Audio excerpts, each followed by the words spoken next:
Bienvenido a X-Way News. Argumentos para la propuesta de aumento salarial. Dado el silencio hipócrita del gobierno, actualmente encabezado por Delcy Rodríguez, su hermano Jorge, y todos ellos bajo amenaza y estricto control de Donald Trump, Marco Rubio y ahora por Laura Dogu, además, considerando las diferentes opiniones negativas, sesgadas en la mayoría de los casos, emitidas por algunos especialistas, analistas, influencers, economistas y empresarios,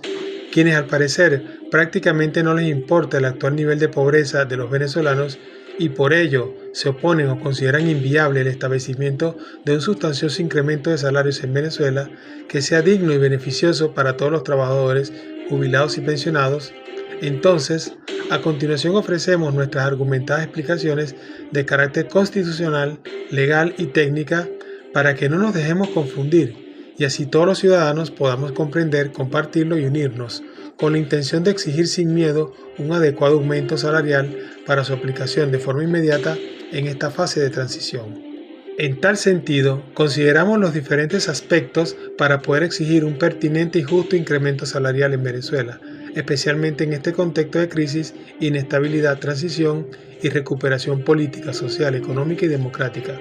Por ende, presentamos una argumentación sólida y multidimensional que no se trata solo de una simple o exagerada petición socioeconómica, sino de una racional exigencia de cumplimiento constitucional, como estricto derecho humano y basado en el marco legal vigente. En este orden de ideas, estimamos que dicho incremento debería y podría otorgarse este mismo mes de febrero, por un monto indexado al dólar que inicialmente se aproxime a los $300 mensuales, para ir aumentando progresivamente durante este mismo año hasta poder lograr un equilibrio con los $600 mensuales y procurar en un futuro muy cercano llegar a superar la estabilidad de los $1.000 mensuales.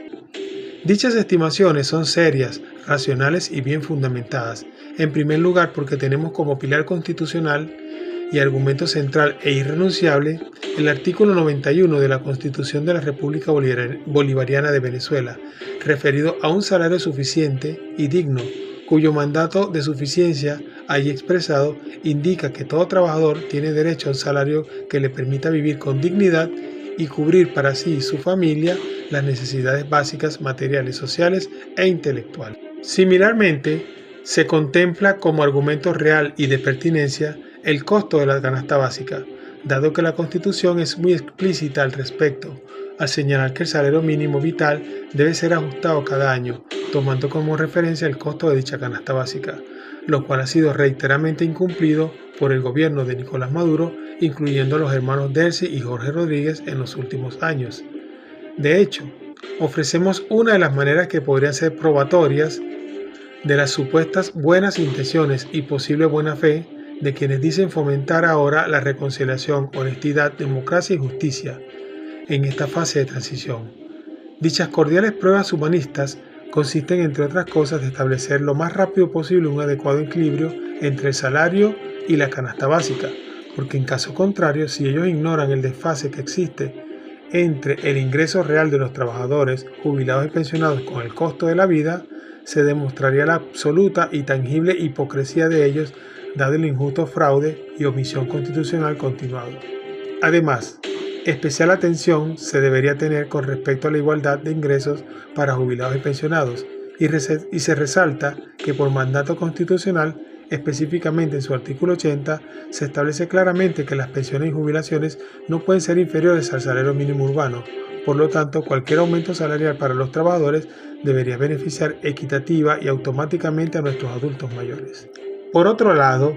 y en cuanto a la argumentación legal, obviamente debemos referirnos a la Ley Orgánica del Trabajo, los trabajadores y las trabajadoras, para reforzar nuestras exigencias y la aplicación de la protección del ingreso familiar. Entonces, al referirnos a la irrenunciabilidad de los derechos laborales, los cuales están contemplados tanto en el artículo 89 de la Constitución de la República Bolivariana de Venezuela como en el artículo 1 de la Ley Orgánica del Trabajo, los trabajadores y las trabajadoras en donde además se señala que los derechos laborales son progresivos y cualquier política o justificación que mantenga indignos salarios de hambre se consideran como una flagrante violación a ese justo principio de progresividad y por lo tanto a la legislación vigente.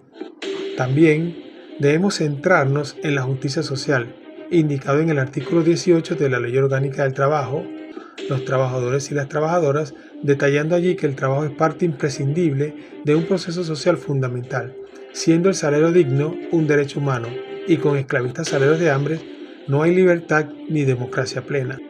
Es decir, sabido los demanes dictatoriales, empobrecedores y represivos del nefasto gobierno saliente, pero luego de causar la salida de Nicolás Maduro del poder, creemos que justo ahora es evidente y necesario que para reconocer y poder confiar que realmente ha ocurrido un cambio beneficioso para los venezolanos en todos los sentidos, entonces se deberían reorientar las anteriores políticas de Estado. Y en nuestro caso, para que la transición sea estable, el trabajador debe ser retribuido de forma idónea, tal que se garantice su reproducción física y espiritual, y al final de su provechosa vida laboral poder seguir disfrutando de un retiro saludable con dignas pensiones y jubilaciones. Aunque algunos genios analistas consideran esta propuesta como negativa para levantar la alicaída economía de Venezuela, les recuerdo que en cualquier país del mundo un salario digno es el motor del consumo interno, que propicia la reactivación económica y es factor indispensable para salir de la crisis. Por lo tanto, el incremento salarial debe verse como una inversión estratégica para reconstruir el tejido productivo del país, y en caso contrario, se infiere que en esta fase de transición, con altas expectativas de crecimiento macroeconómico y como periodo de esperado cambio beneficioso, se debería evaluar que sin represión, la estabilidad política por supuesto depende de la paz social y no será posible alcanzar la paz social con hambre en el pueblo. A manera de resumen, creemos que en esta fase de transición beneficiosa para el país es imprescindible y urgente la recuperación del valor real del trabajo, que durante muchos años fue hundido en la miseria, porque el gobierno de Maduro propició que el salario perdiera su función de sustento, ocasionando trabajadores mal pagados, desnutridos o preocupados por su subsistencia básica y la de su familia, con efecto negativo para no poder ser productivo como debería ser. Por lo que ahora debemos exigir sin miedo un aumento para poder recuperar lo antes posible el valor ético del esfuerzo, desincentivar la migración forzada, mejorar los procesos productivos y asociado a esto, apoyar a jubilados y pensionados en la deuda social con quienes ya en retiro ayudaron a construir el país. ¿Y usted qué opina con respecto a nuestros argumentos para la propuesta de un aumento salarial, a los fines de beneficiar a los trabajadores, pensionados y jubilados venezolanos en esta fase de transición? X-Way News, suscríbete, otorga un like y comentario.